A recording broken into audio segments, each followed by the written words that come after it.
Welcome to Bad First Impression, the podcast about movies and where we meet them. Currently, we're on a season of episodes where the guest picks a film they think has an undeserved bad reputation and defend what they like about it.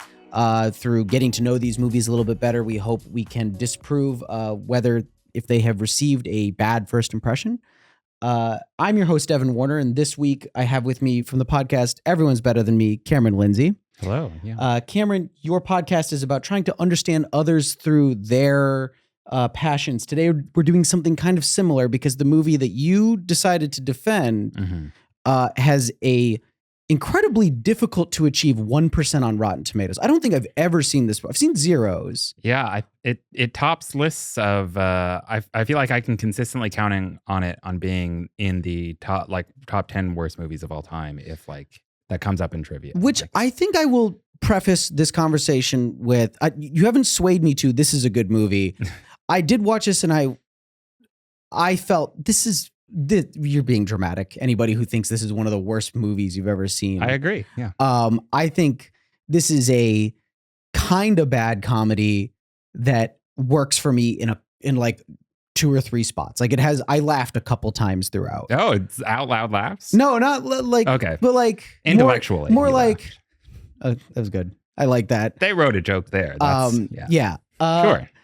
We are, of course, talking about the 2002 film. It's 2002 film because there's actually an important piece of trivia related to. There's an important piece of trivia. Yes, true. I'm glad you know it too. The 2002 comedy, The Master of Disguise. Mm-hmm. I would argue maybe the single greatest argument for why Dana Carvey was never really fit to be a leading man. Yeah, and it is like best suited to be a great supporting man. Like I watched Wayne's World last night because I'd actually never seen it. And I was like, I can't have a conversation about Dana Carvey with this blind spot. And he is very clearly the supporting. It's not a two-hander at all. No. And that's kind of where he seems to function best. Yeah, exactly. Well, it's so funny because I feel like Master of Disguise really is just a vehicle to showcase Dana Carvey. I'll definitely say this is one of the lazier premises for a sketch comedian to be like, let's build a movie around your persona. He's like, what about a guy who does a bunch of impressions? Exactly. Yeah. And it's like, well, I guess Dana, I guess we can do that. Which I think is, I was sort of complaining, but really I think one of the strongest parts of the movie really showcases that. And that's the last 15 minutes of the movie after the credits have rolled, which really is just Dana Carvey being like, here's my SNL audition date. It's crazy. There are, I have a list of the impressions we'll go down, and I have them separated by are in the movie proper, are in the credits. I believe the credits list is actually a longer list of impressions. Oh yeah, there. As someone who had the extended DVD with a lot of the deleted scenes and watched them very frequently as a child, there's a lot more that he does in the movie that doesn't make the cut, which is also crazy because the movie is short. The movie is, so I loaded it up I rented it on Apple today. It's 80 minutes. Yeah. And kind of famously, not all of that is actually even movie. Oh, as right. We're talking about the credit, about the last 15 minutes of its runtime. Yeah.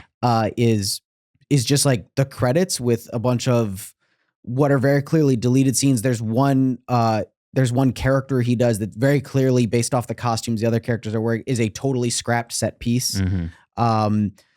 Before we get into the movie proper, I want to talk a little bit about what is your relationship to it.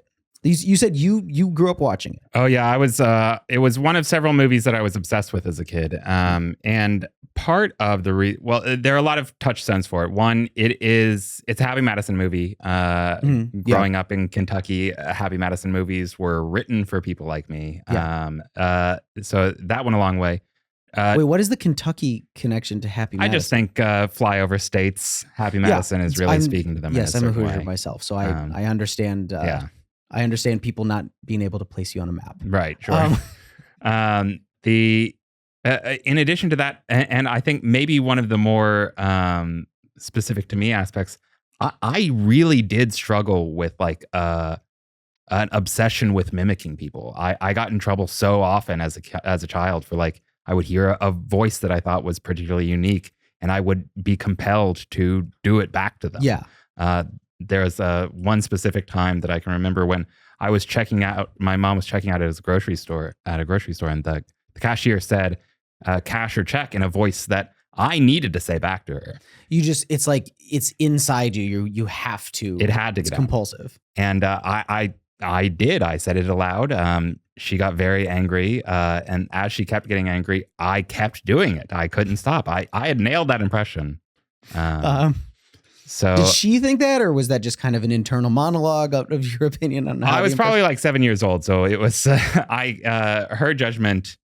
Yeah, she didn't. I'm sure she didn't regardless like it. of the accuracy of the impression, That her wasn't what she judgment was of the upset about. situation was probably the more. She was an adult in that Yes. situation. Yeah. This is one of a handful of movies for me that I've talked a lot about, like what you have on DVD kind of ends up shaping what your initial taste Sure, and yeah, of exposure to course. film is.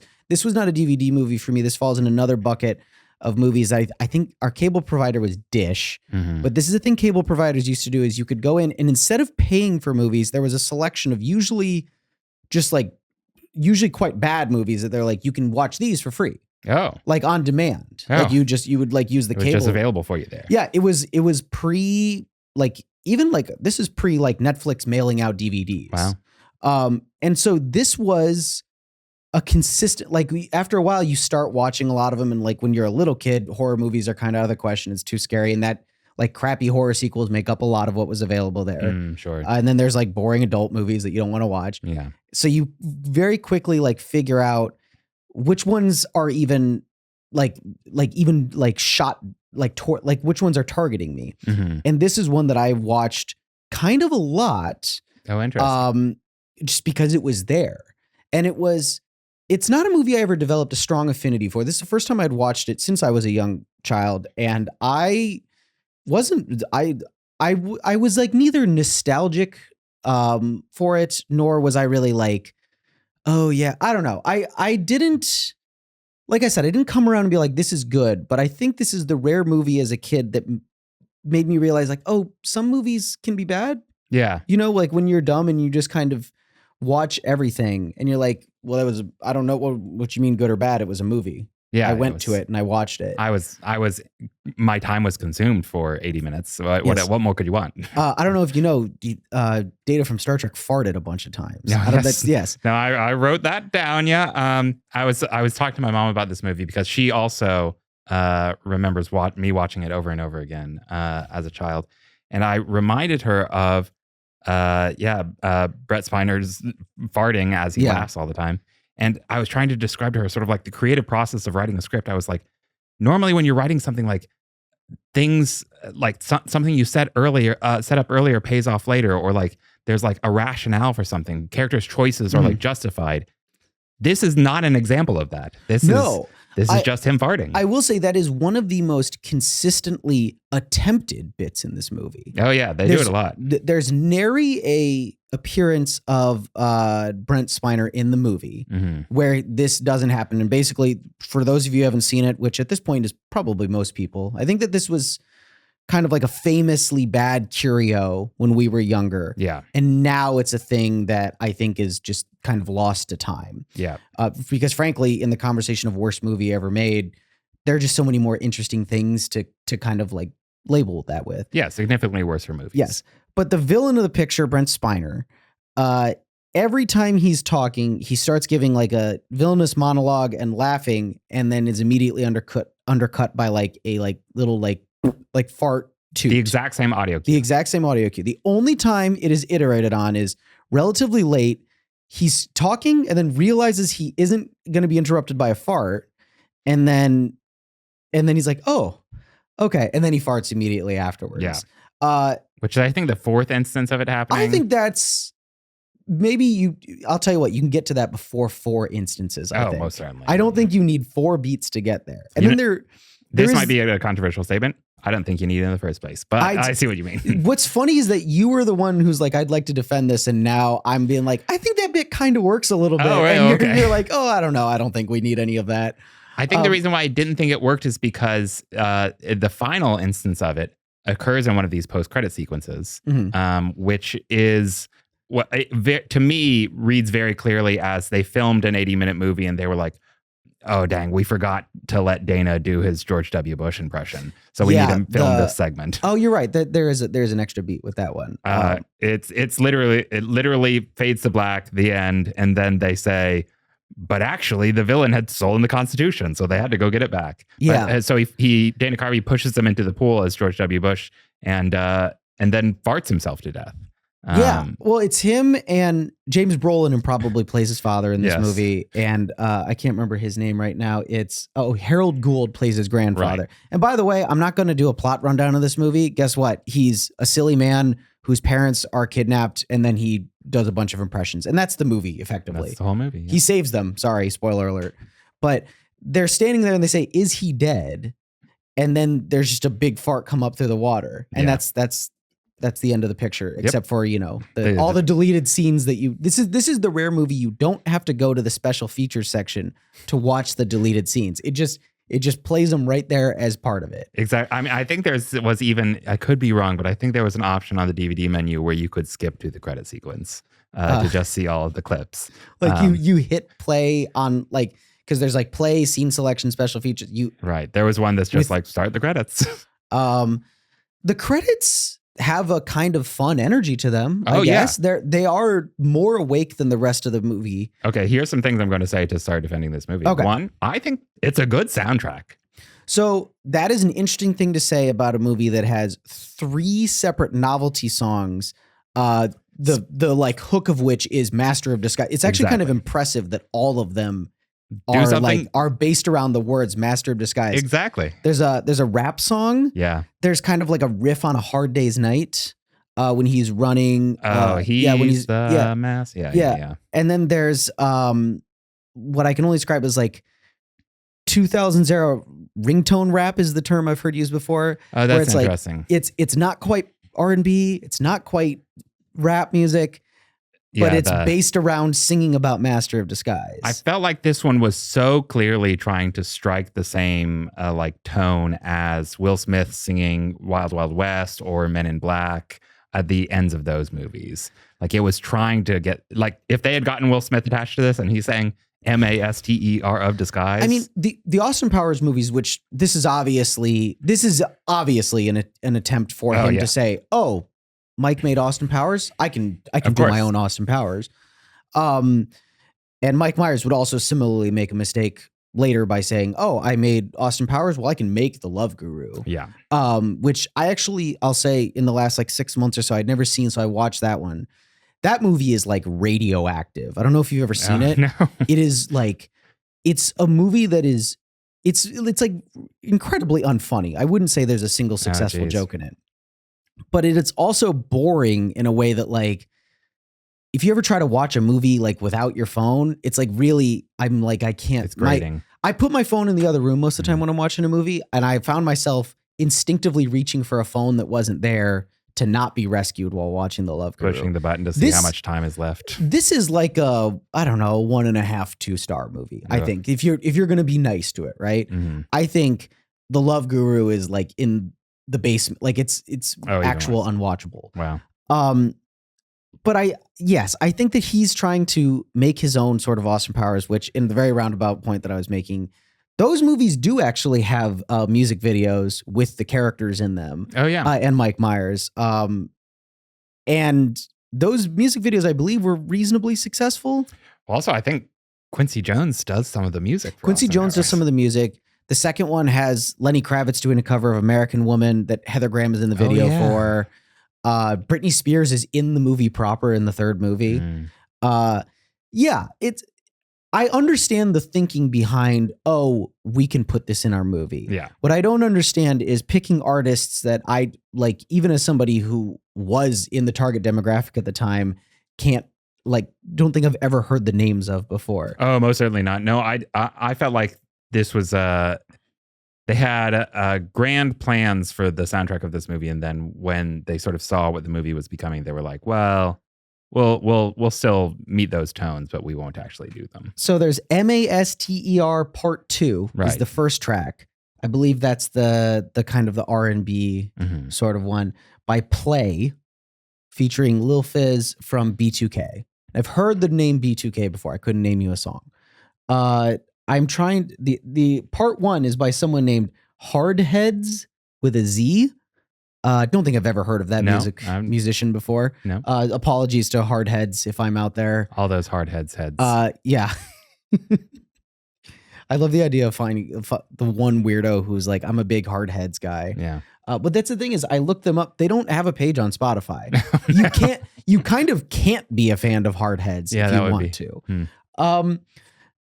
So I think I want to just start digging into like actual specific points about this movie, because I don't want to like go along its structure because that's nonsense in the movie in the same way that Wayne's World or an Austin Powers movie will do. Just kind of say the plot doesn't matter. Like characters will say things like that doesn't. Oh yeah. I don't know. It doesn't matter. There's literally a book they open every time the plot doesn't make sense, and they turn it to a page that says, actually, the plot needs to move forward in this exact way because this book says so. Right, exactly. I generally don't mind it because I understand the point of the movie is to just get him to the next impression that he's going to do. I think maybe actually, let's run down that list of impressions.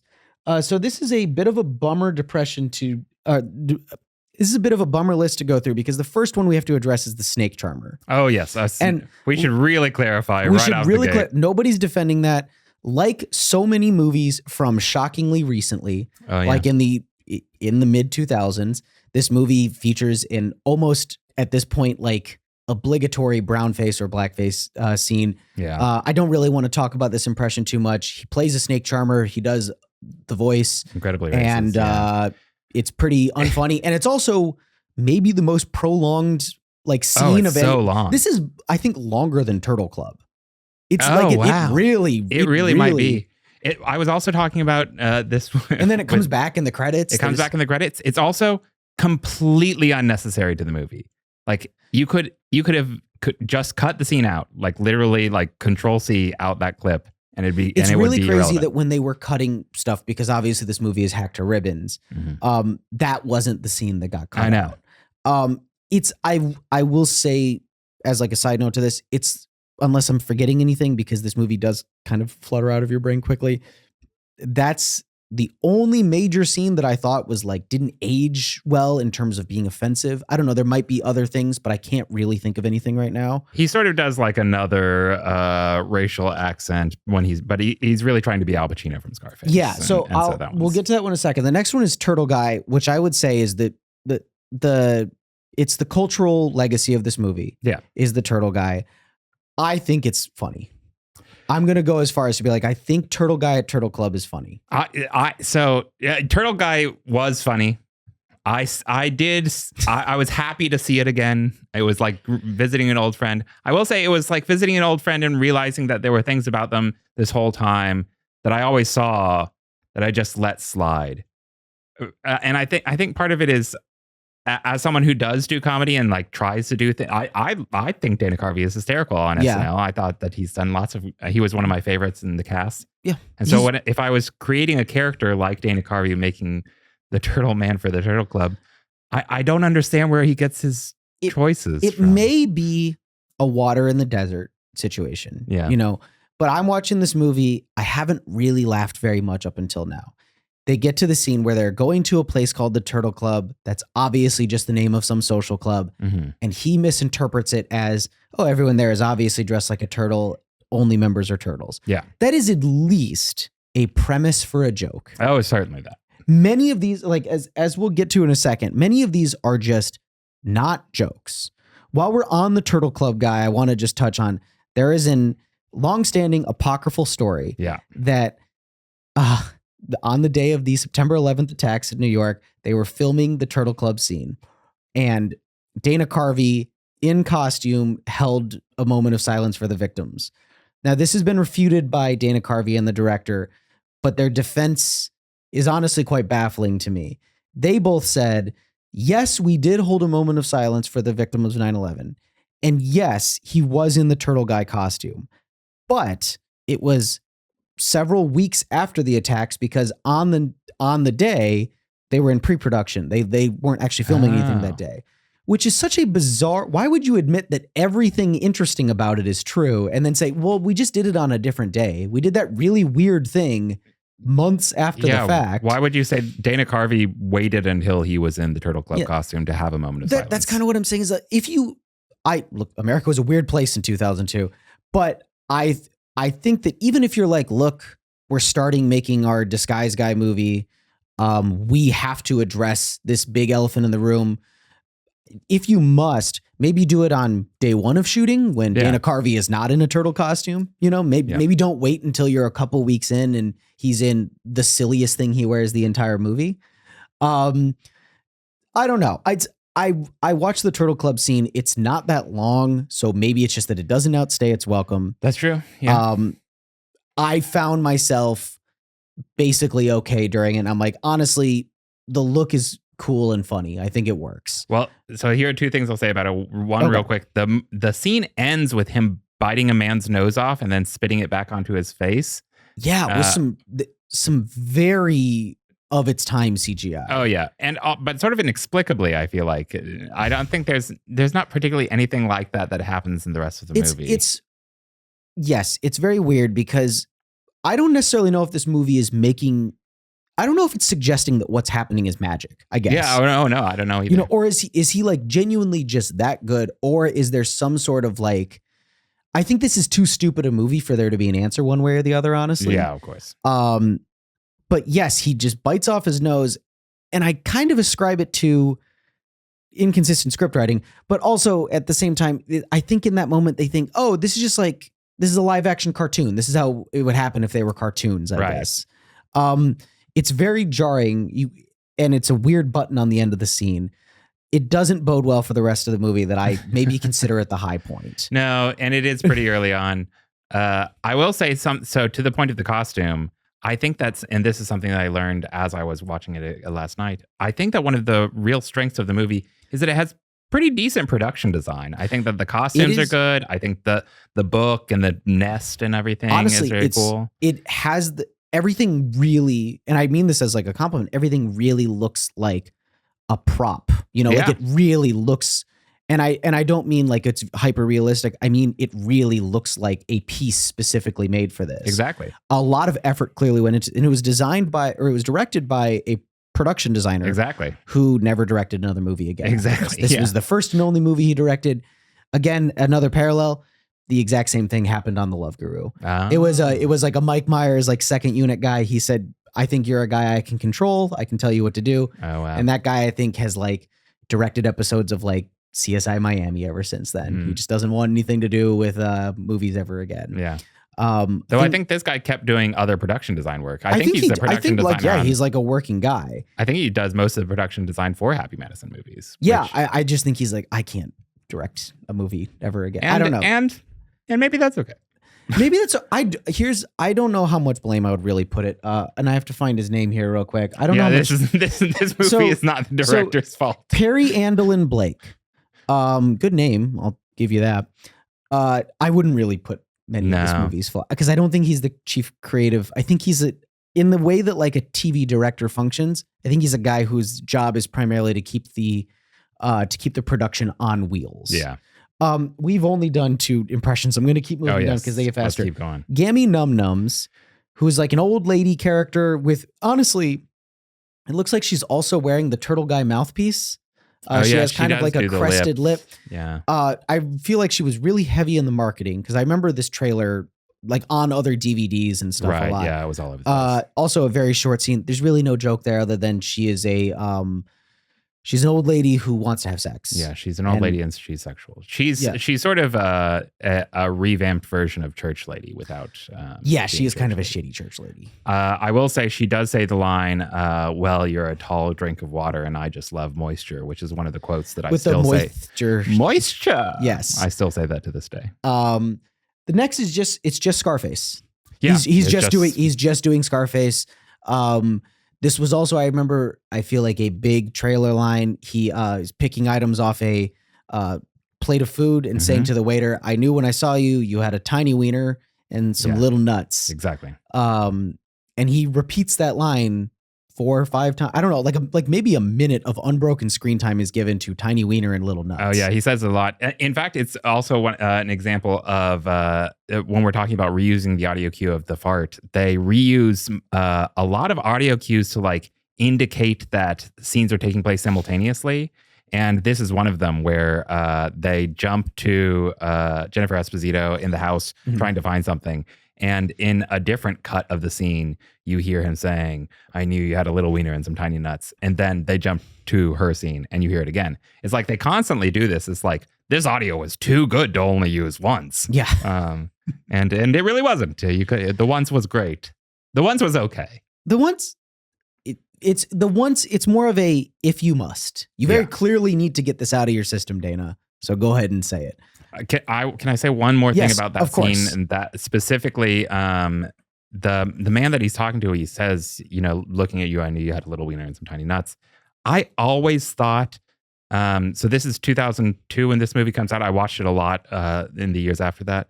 Yes, 2002. I was, for a brief period of time, convinced that man was Colin Powell.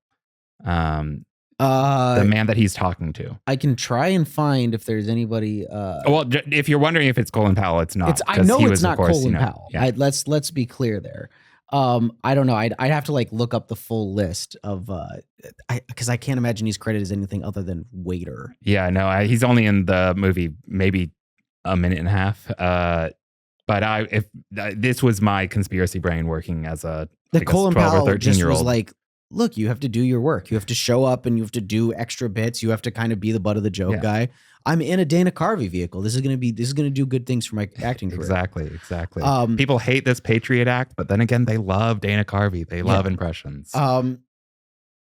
And like you said, there's some unfortunate darkening of his skin on this one. Yeah. But it's transposed from the unfortunate darkening of the skin in Scarface. Yeah. So it's like an homage to racism instead of just stupid. The next one is it's just another movie character. It's Quint from Jaws. Yeah, Quentin from Jaws. Not really much to say here. He doesn't really do anything with it. The next one is a cow pie. Mm-hmm. He lays on the ground and he puts a big cow shit on his face and then he's covered in grass. And this is the usage of the Hard Day's Night music is to watch him. It is, away. when he's running away from the security guards. There actually is an homage. There are a couple of like weirdly specific homage shots in this movie. There's The Exorcist. Yeah. When the grandpa comes to help, Mm-hmm. they do like, including like with the twinkling Exorcist score too. It's really, it's very on the nose.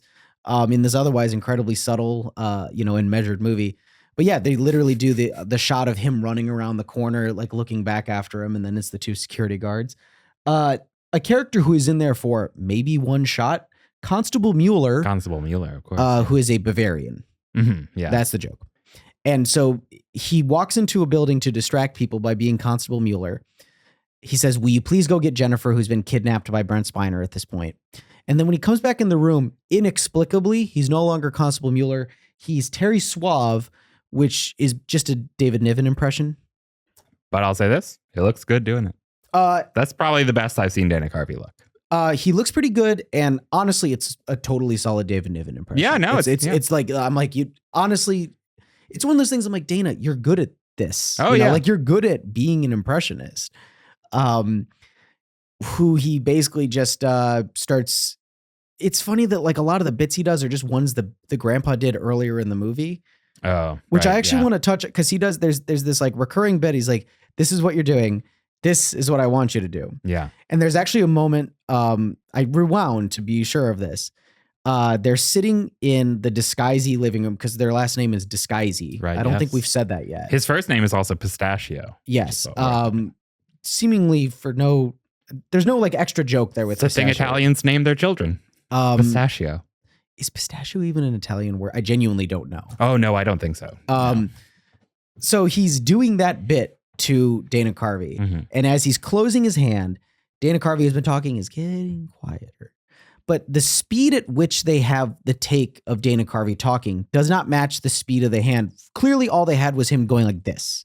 They didn't have him going like this. Oh, so you think not only do I think, I know because I watched it because there's a fireplace in the background where you can actually watch the flames flickering at a slower pace. Oh my gosh. Because they wow. just were like, I'm not asking Gould to come back to set. Okay. I'm not doing it. We're can't. slowing down the footage. Yeah.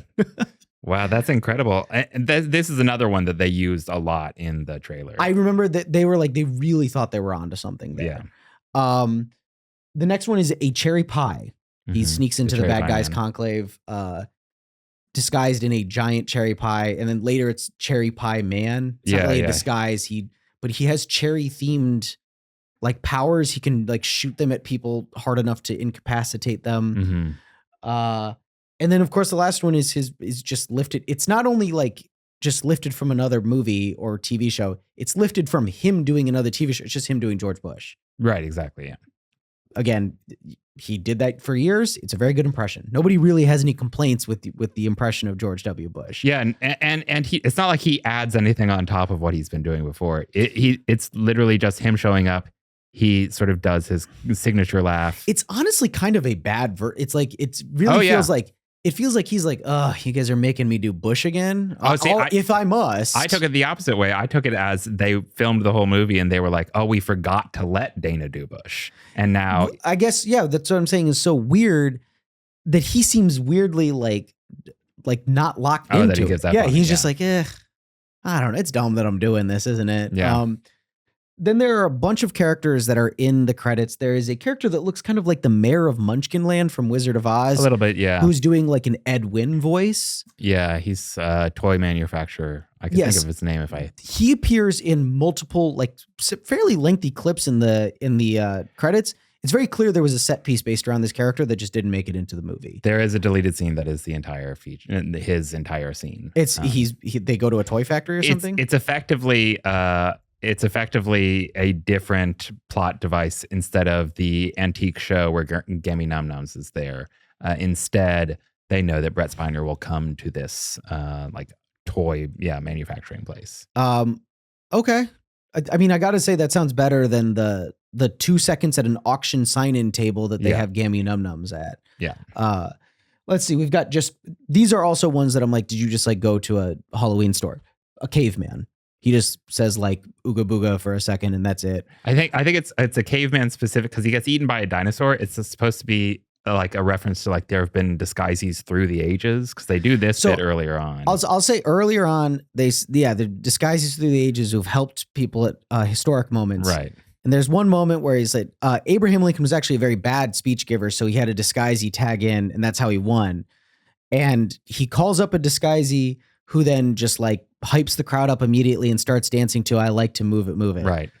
This, I'll tell you this. This is the other moment in the movie. I'm like, I was like, that's pretty good. That's a good bit. It's not highbrow, but I smiled. I enjoyed it. You know what? I think this is timely because "Oh Mary," the play by Cole Escola, is going to Broadway. Cole, it sounds like maybe you owe Dana Carvey a thank you because that inspired your play. You think that like the whole concept for the play came from Dana Carvey gyrating to "I Like to Move It, Move." This is pre-Madagascar, right? Oh yeah. Oh, so Madagascar might actually 2006 probably. Yeah, Madagascar might actually. Like, and a thank you as well. Yeah. Bob Ross. Yeah, for half a second. Yeah, just like literally, these are, you can tell some of them are. So when the principal cast members at the beginning of the credits, they in most movies, I think we talked a little bit about this last week on the Predator 2 episode. Mm-hmm. At the end of Predator, they do this thing I always love in credits where they give you the actor's name and then the character just like looks at the camera and smiles and gives you a thumbs up. They do that with this, except for everybody is dancing. Yeah. And gets a title card. Kenan Thompson, who is in this movie for like 2 shots. I think he has 2 lines. He's observing a live stream of the bad guy's plan being revealed. It's something similar to that. It's black market eBay, and they are doing a sort of CVG sort of style selling of the Constitution. He's like the last person who gets like a dancing. Yeah, he gets like a featured credit. Yeah, for him, he would have had to come back to a longer set day to film during credits than his actual part. Yeah. So each of the characters dance. James Brolin, by the way, looking the most upset I think I've ever seen an actor on screen when he's being. They're like, James, can you just give us like 3 seconds of dancing? And he's doing like to just like be like, whatever, I don't care. I technically gave you what you asked for, right? I watched this last night. I don't think he smiled in the movie. No. James Brolin, I think Not reasonably hugely smiling man. A reasonably serious-minded man. Bob Ross I'm sorry. In that same set where they have everybody dancing in what's clearly just like a hallway of the bad guy's lair, that's where like the caveman, Bob Ross, several of these others I'm about to list, they're just shot right there. Like you can tell they were like, all right, we've got Dana backstage putting on the Bob Ross thing. Let's get Brent Spiner to dance for a second, and then he'll come back and do an impression. And then while he's changing into the next one, I think that's maybe why these costumes look so shitty, because they're just like, one of them is just Dracula. Yeah, one of them is there's no joke. I'm like, and like a pretty shitty looking Dracula. I don't think he even does the impression. I think he just dances. He's just wearing a Dracula costume. Yeah. That's it. A Roman centurion. Yeah. Named Gluteus Maximus. Gladiator had come out. Yeah. By that point. Yeah, we all love that joke, right? Yeah. Because it means butt, but also it sounds like it's Latin.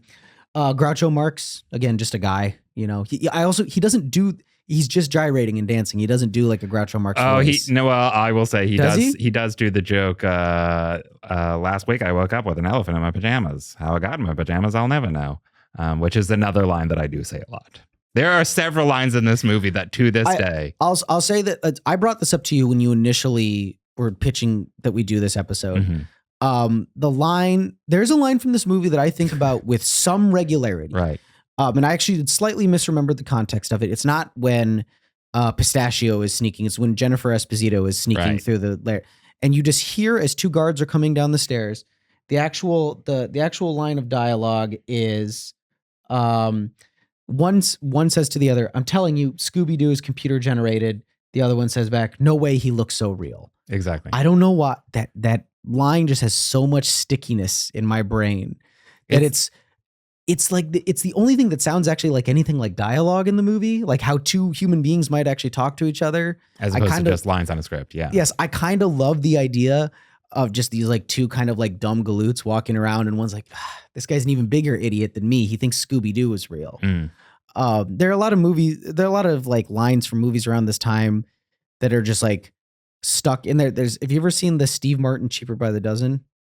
Oh, it's been many years. But there's a scene where when the kids are adjusting to their new school and they're being bullied, during a montage of them being bullied, over which plays Sum 41's In Too Deep, they go to school and there's a kid wearing a tracksuit and a backwards upside down like Adidas visor. Yes.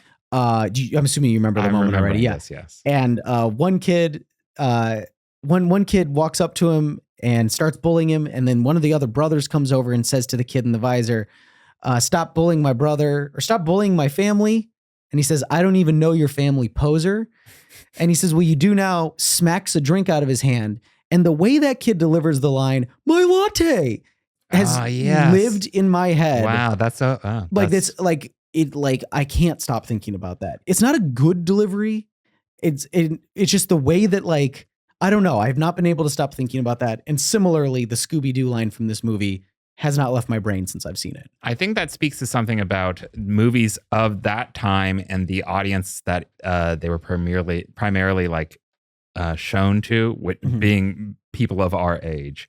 And I think that the same thing is true of things like Vine or TikTok now for people that are that age now, where there are TikTok sounds that my sister, who's in high school now, will like almost like a trigger. She'll need to say it after she has heard. Yes, this is the beginning of trending audio and brain rot internet, rot internet phrases. Yeah, that is basically all of the. I do want to say, there's no other impressions he does. He briefly dresses up as Forrest Gump, Mary Queen of Scots, and a ventriloquist dummy.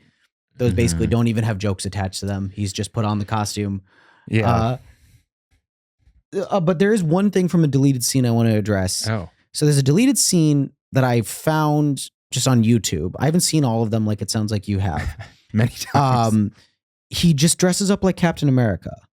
Oh, and I haven't seen but this. he has like non-Captain America powers, like super speed. He's like beating up Brent Spiner in this clip. Oh. And then the joke is that he's retained his cartoonish Italian accent. And then a group of kids, like kind of G.I. Joe, like PSA style, walk up and say, wow, thanks for beating him, Captain America. Also, if you're Captain America, why do you have a heavy Italian accent? And then he does that kind of very Mike Myers thing where he describes in like too much detail. Like, well, you know, America's a very complex place with a lot of people of different backgrounds. And the joke is that it's just not a joke. Right. One of those kids is Naya Rivera.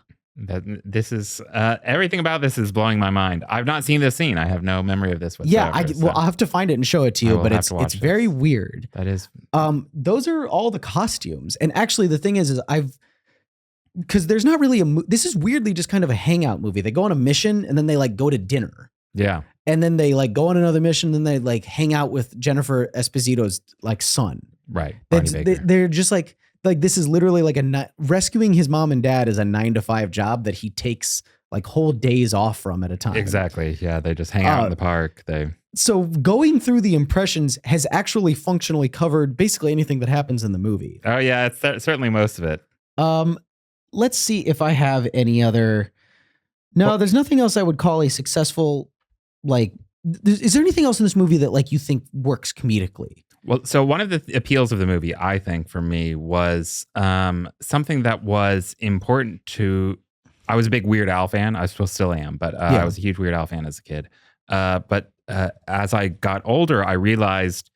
I think I always knew that these songs were parodies, but many of those songs I had never heard the original. Yeah. Weird Al's version was my first time hearing those songs. And so there was like an element of the absurd attached to them because I had no reference to like apply them to. It was just like, what a weird beat and what a catchy song with these funny lyrics. In the same way, many of the references in Master of Disguise went completely over my head as a kid. So like this movie that's built on like, look how culturally literate Dana Carvey is and how much he can do these impressions was meaningless to me. I had no idea. I was writing down the actual celebrity appearances. Yeah. Michael Johnson, Jesse Ventura, Bo Derek, Jessica Simpson. I didn't know who any of those people were. Oh, you thought those were just like good impressions that James Brolin's character was doing? No, certainly I knew that those were the real people doing that. But like when my mom who's watching this with me sees, I don't know, Bo Derek in the first couple of minutes of the movie. And it's like, oh, that's Bo Derek. It's funny that they've taken off a Bo Derek mask and it's James Brolin underneath. To me, I was just like, that woman was actually James Brolin. I had no idea who that was. And so it was like the fact that he, even the Jaws reference, even when he's in the boat. Yeah. This wasn't like he is now doing a bit from Jaws. It's like, oh, how creative, how absurd this man who was previously. He's invented this funny boat captain. Exactly. As opposed to lifting it. Like, wow, man, that guy who does like the little wiener and tiny nuts, how does he come up with that? That's crazy. Well, yeah, exactly. I love the idea of further applying this to the other homages. I'm like, that shot of the grandfather arriving and looking up at the light out of the window is just so weirdly evocative and ominous. I can't believe the cinematographer of Master of Disguise came up with that. No, I'm not kidding. I have a degree in cinema studies. I've watched hundreds of films since watching Master of Disguise. I've watched every movie that probably Master of Disguise references, and each time that I saw it, I was like, "That's where Master of Disguise got it from." Yeah, because the first time I had no idea. I have this. I think this is a fairly common. I have this with The Simpsons a lot. Oh, sure. I watched like The Simpsons was like I used to watch it in like cable syndication. Every night at 5:30 and 6:30, and I just kind of got it piecemeal. There are literally countless pop culture references that I didn't know were direct lifts or references. I think when I watched or rewatched Clockwork Orange for the first time in a long time, and there's the shot of after he's received the Ludovico treatment, Malcolm McDowell is reaching up at a woman's pair of breasts. Oh yeah, there is a direct reference to that in a scene where Bart is reaching up at a pair of cupcakes on the counter. Oh yeah. And my brain will just kind of backfill that I've seen that episode while I'm watching Clockwork Orange. Wow. And it's very weird. Well, I think then you've had this experience. Then I think that there are a lot of movies, especially of that time, because this is after Shrek, which Shrek is doing so much heavy lifting to be like, hey, this is a movie geared towards kids, but adults, you're going to like this too because it references all of your favorite pop culture.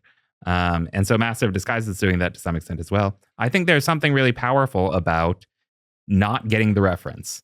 If you can enjoy something that references something, but just the situational humor of it works, then yeah, I think it was successful comedically. And like, it's Right. all the better for it if you didn't need to know the point of reference to enjoy what you were watching. Right, exactly. And that did happen plenty of throughout the whole movie. Everything that they literally lifted from other movies, I was just like, man, this is so crazy. How did they think of this? So stuff? let me ask you this comparatively then, having seen all the reference points now, like since you saw this movie initially, do you derive the same amount of joy from watching those scenes in Master of Disguise? And like, do you like the movie any less? Well, that's the thing is I felt like some of the magic had worn off. Of this was less creative and more that Dana Carvey was just doing impressions of things that he liked. You know, this is such a bizarre, I was looking up his career and there are a couple other movies that just don't really work where he's the leading man and people just don't go see them. So I don't know what it is about him because he seems to be, I was talking with our producer Connor before this, he's a really well-liked guy. Yeah. And his career is defined by failures. We're talking about the Dana Carvey show before we came in here. Famously. A show that is legendary in its cast and writing staff, who would basically then go on to run all of American comedy for the next 10 to 15 years afterwards. Right, exactly. And it didn't even get to air all of its 10 episodes. And I was just like curious. I was looking this up. Only 3 of those episodes are legal to watch anywhere. I mean, I'm sure there are other ways you can find them. Only 3 of them it's like episodes 1, 6, and 8 or something. Wow. And that you can get them on Fubo, a made-up sounding streaming service.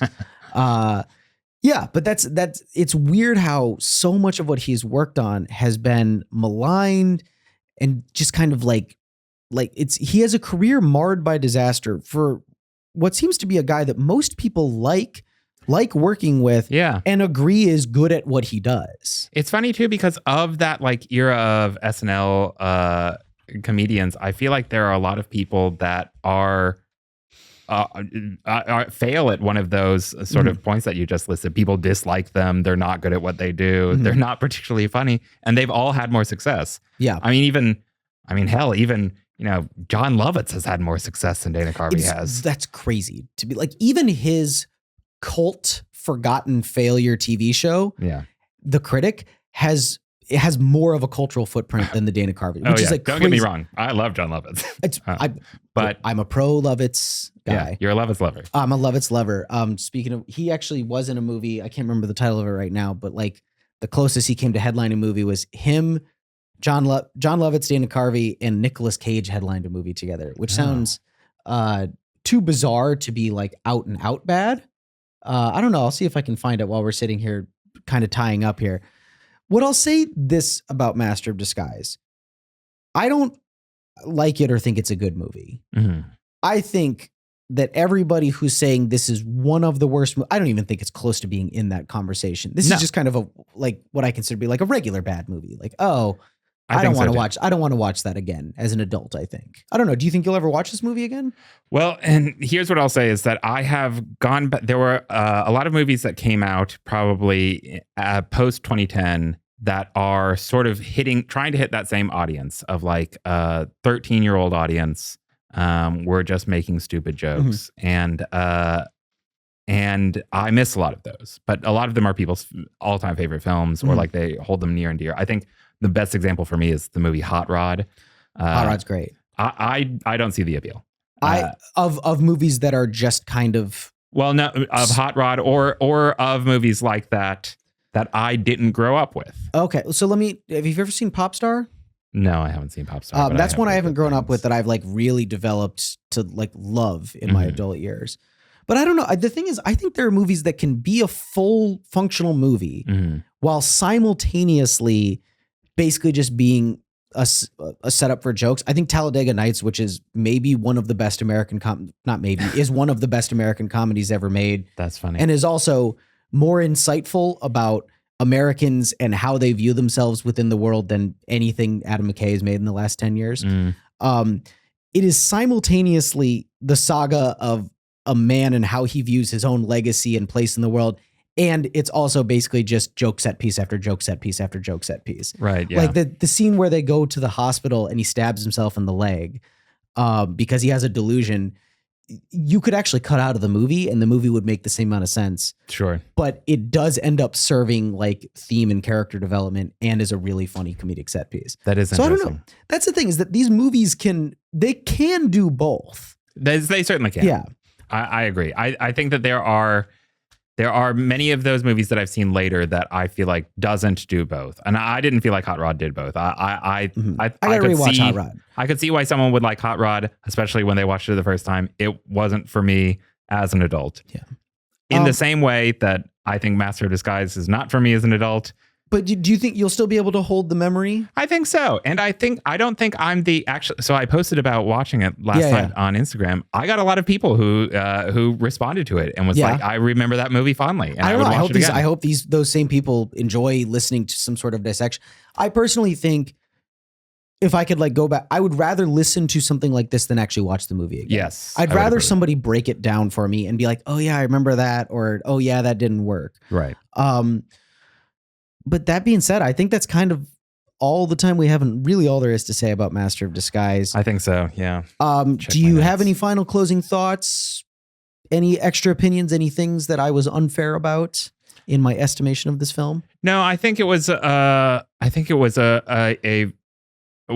my action item for this podcast was to defend the people's bad first impressions of Master of Disguise, which I think we both did, because people's first impression of this movie is that it's one of the worst movies of all time, and it's not. I think that's being a bit dramatic. Exactly. I think that's. I will. This movie should not have won any Oscars, but nor do I think it should have won any Razzies. Is what I'll say. Which it did, I believe. I'm not sure. Yeah. Maybe it should have won one or two. I don't know. That's the thing, is that like there's clear craft being put into this, even from the behind the scenes stuff in the credits. I'm like, this is a big scale production. Anything that with this much work put into it, I'm like, can't be the worst thing ever made. It has to like have like reprehensible politics attached to it or something for me to really put it in that conversation. I almost want to see another movie made with a new script and maybe a whole new cast, but with the same set, with same general premise. I think it could be good. I think it could be entertaining. What I'd say is that if another like an analogous modern day comedian, like I'm trying to think of someone on SNL, like I don't know, Sarah Sherman or Andrew Dismukes wanted to do something like this, that was basically just here's a feature length amount of me just doing impressions. I would think that that framework is fine. Like you can work with that. Yeah, I agree. My last question that I always ask a guest after they're leaving, it's pertinent to the series. Right now, we're talking about things you defend. If you had to come back to defend anything else, is there anything that's come to mind? Well, when you asked what movies I would defend, I mentioned this one and I mentioned another one, which honestly has other difficult racial politics involved, which is the movie Kung Pao Under the Fist, which it's just like one of those ones that people our age will be like, you should watch it. And I think I just kept putting it off because it never felt urgent enough. Oh, there's no urgency. I'd love a reason to, I think I always, in my head, I always conflate it with Balls of Fury. It's significantly better than that. Okay. Good to know, because that movie looked quite bad. There's, it also has a whole sort of culture to it that it takes place many years after the movie like left theaters, was out of production on DVD. It has a whole second life on the internet. Okay. Well, Kung Pao, I will try to track it down and see if I have some thoughts on it. Other than that, do you have anything to plug? Well, I have my podcast, which comes out every other week. Everyone's Better Than Me. It's a self-improvement podcast, but it's mostly about me pranking my guests because I don't like people thinking they're better than me. And I'd say my favorite episode I listened to, I listened to the couple recent ones, and I went to your backlog. There's an episode very early on where you ask somebody to come on and explain the chronology of Kingdom Hearts. And once they start doing it, you ask them to, you bring your grandmother in on a conference call and say, okay, now explain it to my grandma. Yes, exactly. Which to anybody who knows anything about Kingdom Hearts, not something I would want to do, is explain that to anybody over the age of 50. No, and honestly, Grandma, I hope you don't see this, but my grandma struggles to understand what video games are. So we were struggling on so many levels. She was very kind. She was kinder than most people. Beautiful woman. She was kinder than I think most people should have been when thrust into that situation. I concur. Any shows coming up or anything? I will also say I have a huge show, a huge production that I do called Laugh Masters. It happens every few months. The next one is August 2nd, but we are announcing some digital exclusive content coming out in June. Cool. So we'll keep a lookout for that. There. Throw it over on the channel if it comes out soon. Yeah. But other than that, this has been Bad First Impression. Remember to rate, review, and subscribe on your podcasting app of choice. If you are watching this on YouTube, thank you so very much. And make sure to like, comment, and follow. I always forget what the exact terms on the various platforms are. And I always have this disclaimer at the end every single time where I derail my outro. If you like the show, please make sure that you rate it 5 stars. Please share it with your friends, because word of mouth is the best way to grow the show and get more content out there. We are kind of at the end of a season, so we will be making an announcement about what the next set of episodes will look like soon. So follow us on social media at BFI Pod for more information about that. And then if you have any questions, suggestions, you just want to, have us, answer something on the air, you can email us at mailbag@bfipod.com, or you can just go ahead and message us on social media. But until then, we always go out on a line from the movie. I don't know if there is this is weirdly, there's a lot of options here. We have a lot of options. But I think here's what I'm thinking. We're stopping talking here momentarily. So I think there's really only one option, right? So until next time, this is what you're doing. And this is what I want you to do. Bye, y'all.